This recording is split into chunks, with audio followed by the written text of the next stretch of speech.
अस्सलामु अलैकुम वरहमतुल्लाहि वबरकातुहू। उम्मीद करती हूँ कि आप सब खैरियत से होंगे। प्यारे बच्चों, मैंने आपको उर्दू खुशनवीसी सिखाने का जो सिलसिला शुरू किया है, उसमें से मैं आपको उर्दू हरूफ तहज्जी को दुरुस्त कवायद के मुताबिक लिखना सिखा रही हूँ। अलिफ से लेकर रे तक हरूफ तहज्जी को दुरुस्त कवायद के मुताबिक लिखना मैं सिखा चुकी हूँ। चूँकि हरूफ तहज्जी ही वो बुनियाद हैं जिनको मिलाकर अल्फाज बनाए जाते हैं। जब तक हरूफ तहज्जी को हम दुरुस्त कवायद के मुताबिक लिखना नहीं सीख जाते, तब तक के लिए लफ्ज़ को खुशनवीस लिखना हमारे लिए मुमकिन नहीं है। अलिफ से रे जे तक हरूफ तहज्जी को लिखने का दुरुस्त कायदा मैं बता चुकी हूँ। आज की वीडियो में मैं आपको सीन और शीन लिखने का दुरुस्त कायदा बताऊंगी। सीन और शीन को शोशे या दंदाने वाले हरूफ कहते हैं, क्योंकि इनमें दंदाने बनते हैं। सीन के ये 3 दंदाने होते हैं, इसलिए इनको दंदाने वाले हरूफ कहते हैं। इनके ये दंदाने ऐसे बनाए जाते हैं जैसे किसी हर्फ या लफ्ज़ पर तशदीद लगाई जाती है, या उर्दू हिंसा 3 लिखा जाता है। तो सीन के इब्तिदाई दंदाने की शक्ल भी ऐसी ही है, यानी सीन के इब्तिदाई 3 दंदाने इसी सूरत में लिखे जाते हैं जिस तरह उर्दू का हिंसा 3 लिखा जाता है। सबसे पहले सीन के इब्तिदाई 3 दंदाने बनाए जाते हैं, उसके बाद सीन का दायरा बनता है। सीन का ये दायरा जो है, ये जीम के दायरे की तरह ही है। फ़र्क ये है कि जीम का दायरा उल्टी तरफ यानी बाएं तरफ से शुरू होता है, जबकि सीन का दायरा सीधे तरफ यानी दाएं तरफ से शुरू होता है।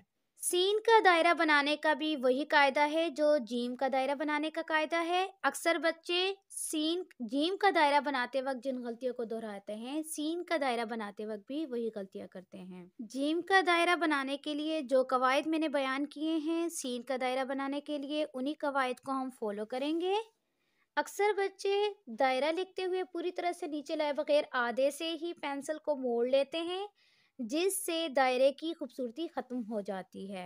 सीन का दायरा बनाने का दूसरा कायदा ये है कि दायरे का पेट ना तो ज़्यादा अंदर रख कर लिखा जाए जिससे तंग महसूस हो, और ना ही ज़्यादा बाहर की तरफ फैलाकर खुला बनाया जाए, बल्कि मुनासिब दायरे की शक्ल में लिखा जाए। दायरा बनाने का एक तीसरा कायदा ये भी है कि दायरा बनाते हुए लाइन के साथ नीचे टच होना चाहिए। जब आप मुकम्मल तौर पर दायरा नीचे की तरफ लेकर आएंगे तो लाइन के साथ टच होगा। इस बात का ध्यान रखिएगा कि दायरा लाइन से नीचे नहीं आना चाहिए, बल्कि लाइन के साथ टच होना चाहिए। इन्हीं कवायद को मद्देनज़र रखते हुए अमली तौर से लिखने की प्रैक्टिस करते हैं।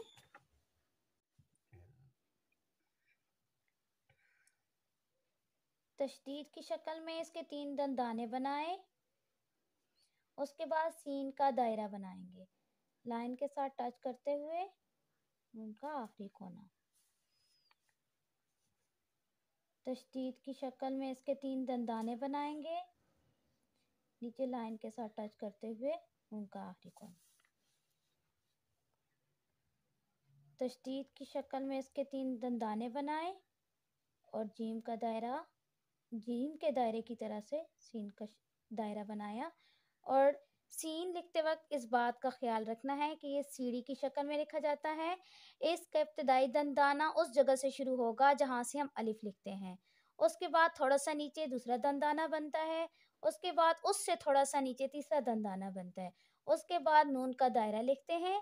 और नून का दायरा बनाते हुए भी इस बात का ध्यान रखना है कि नून का आखिरी कोना जो है, उसकी जो आखिरी नोक है वो इब्तिदाई कोने से थोड़ा सा नीचे होनी चाहिए। तो फिर लिखने की प्रैक्टिस करते हैं। 3 दंदाने बनाए, उसके बाद सीन का दायरा बनाया, लाइन के साथ टच किया, और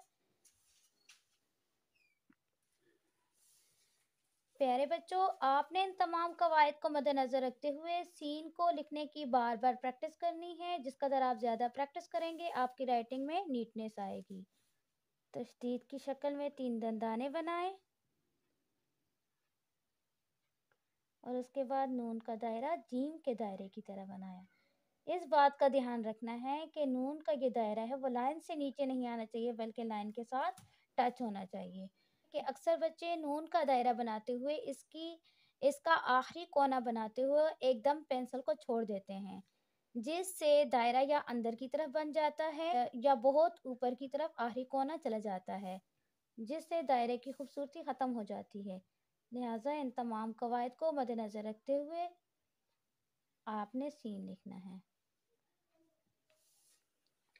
پیارے بچوں، آج ہم نے سین کو درست قواعد کے مطابق لکھنا سیکھا ہے۔